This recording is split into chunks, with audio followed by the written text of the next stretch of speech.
Pagkatapos ng sinabi ni BBM na gusto na niya makipag-ayos sa mga Duterte dahil ayaw niya na away, mukhang nanganganib na sa pwesto ang binyansagang atakdog na SI Castro. Ito ang patama na tanong kay Castro. So with that, kailangan talagang makita kung dapat siyang palitan o hindi.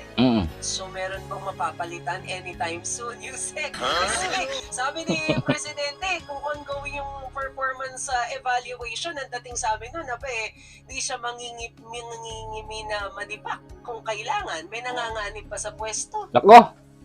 Wala pa tayong nararako.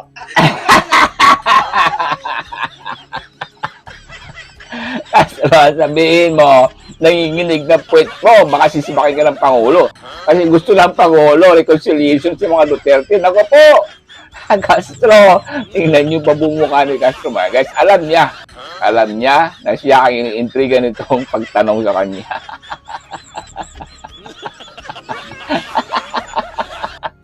Ang bruha mga natataranta.